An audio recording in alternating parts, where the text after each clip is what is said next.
I'm Josh Ebner. Welcome to the PSEG Long Island Home Comfort Whole House Heat Pump Solutions training series. As a home comfort partner, you'll find this series an invaluable guide for learning how to maximize customer savings and rebates when installing a cold climate whole house heat pump system. In this segment, we'll be reviewing examples of whole house projects, as well as Manual J load calculations. So the biggest question usually I get is, how do you know if this house can be eligible for a whole house rebate? And the simplest answer is, if you can install enough heat pump capacity to meet or exceed the heat loss of the home as calculated by the Manual J. So you can't really tell from a home like this on the outside if you could heat it with a heat pump.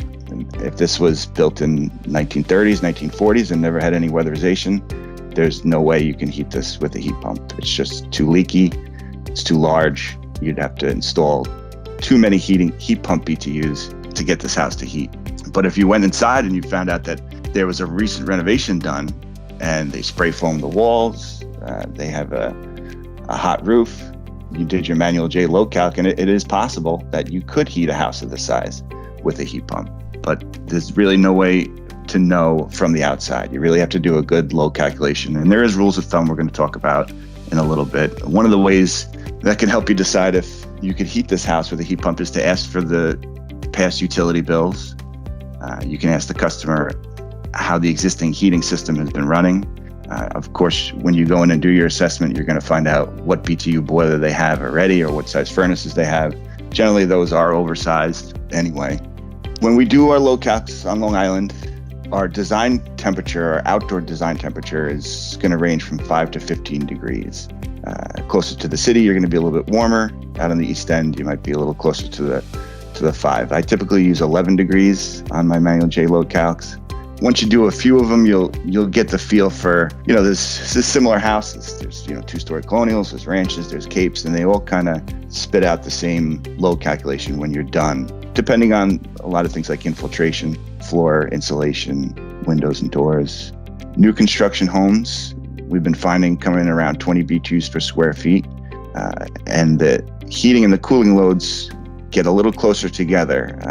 New construction house might need 40,000 BTUs of heat and 30,000 BTUs of cool.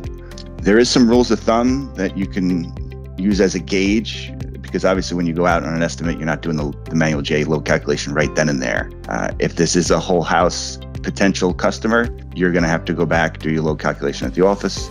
I know there is some newer softwares out there where you might be able to do it on a tablet quickly. What we found generally is that those 1950s older colonials come in around 50 to 60 BTUs a square foot.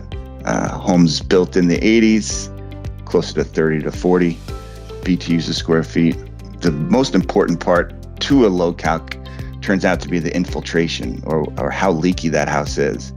And the home performance contractors have an advantage in that they're able to test it. So what you see here is that blower door test, and they can quantify how leaky that house is, because that is probably the biggest driver of the heat loss calculation in a home, is that blower door test. At our office here, we use EliteSoft RHVAC Manual J software. I have held training classes on that software in the past, and if anybody's interested, I can hold that virtually as well. I can share my screen. If you don't have the software purchased already, you could start by using coolcalc.com. It's a web-based load calc software, and I believe they let you design the house and do the load calculation. You can see the results. You just have to pay per report, and I've heard some good feedback off that. This is some pie charts from a recent load calc we did, and this kind of tells you the advantage that ductless systems have when you're doing a load calculation for a whole house project. You can see the ductwork. This top one is the heating. The ductwork really accounts for 20% of the heat loss in this house.